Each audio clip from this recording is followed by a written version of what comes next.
Okay, we're going to open it up now for some questions. Don't be shy. You can ask anything you want. Please take advantage.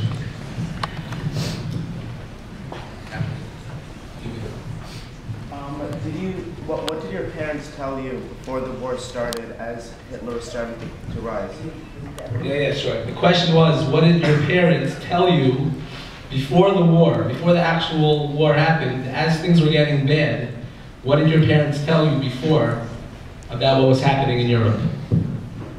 Nobody ever believed what they thought, that we're going to work and we'll come back and keep on living the life we lived before.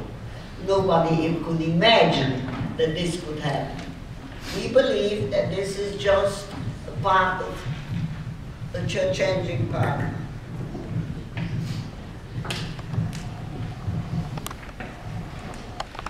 Not that we had any choice. If you think that many children are asking, why did you go? Why didn't you fight? They cannot grasp and understand that we had nothing to fight. Are there any people you met in the concentration camps that you still know after the Holocaust? Is there anybody that you met in the camps in Auschwitz that you still know today? Yes. Yes, I did, and I still have contact with them today, if they're alive, naturally. Because we're getting older. Now, How did you and your husband meet? They want to know how you and Zadie met. Zadie, you want to talk a little?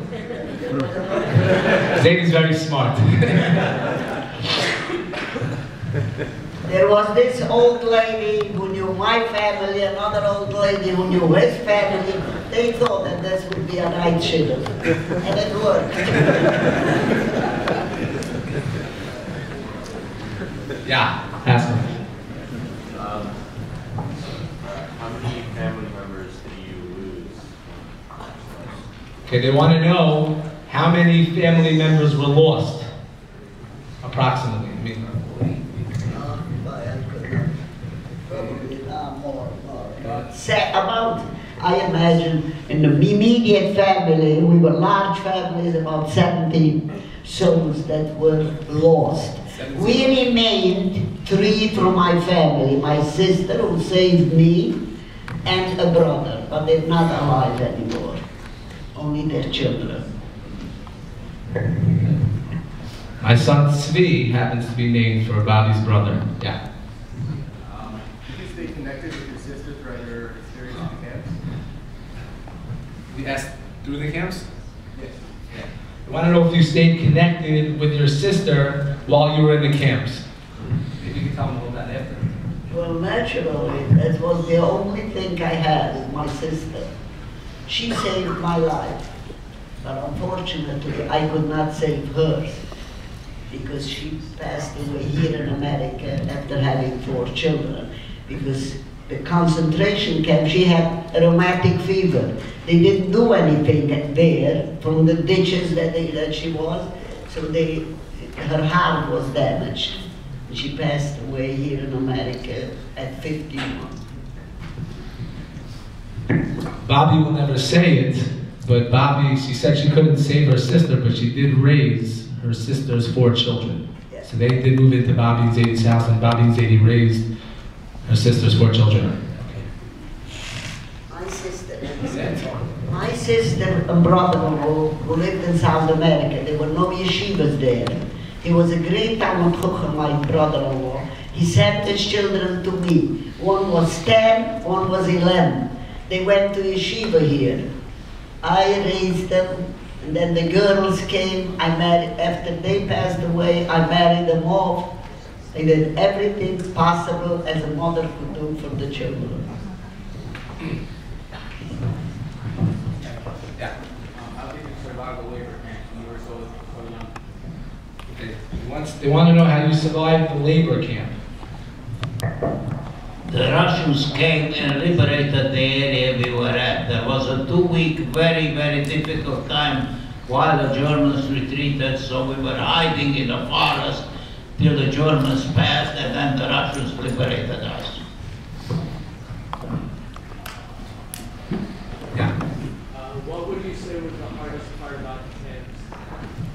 want to know what was the hardest part about the camps? Naturally, Auschwitz.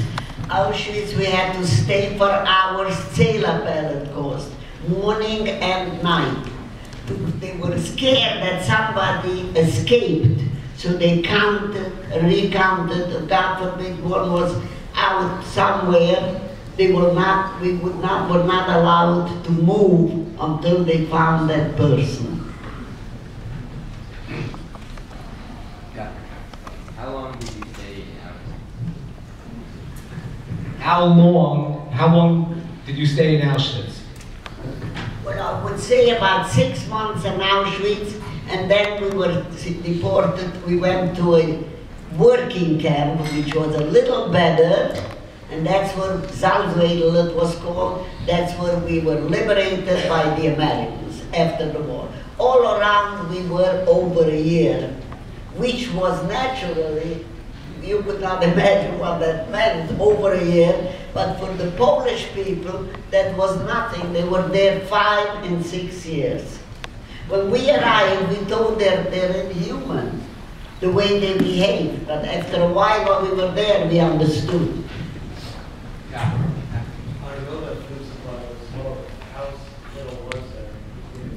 We want to know about the food rations. There was nothing.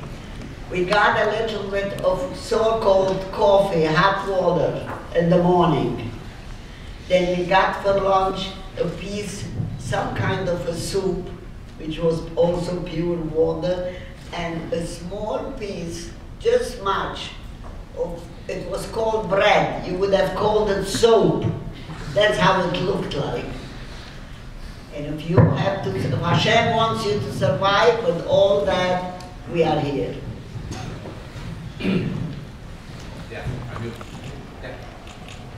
Can you keep your faith in Hashem the whole time you're in the Holocaust? They want to know if you were able to keep your faith in Hashem the whole time. I don't know about anybody else, but we did. There are poor people as hungry as they were. They changed their small piece of bread, Pesach, for potato peel. And that's how they survived the 8 days of Pesach. Some believe this is Hashem's wish, that's what Hashem wants, and we were among those. We never lost our faith. You said that you were in Auschwitz and then a labor camp. So, like, what were you doing in Auschwitz if you weren't doing your? He wants to know what you did in Auschwitz for the 6 months you were there. Nothing. That was the problem. Okay. That was the problem. We did not think nothing.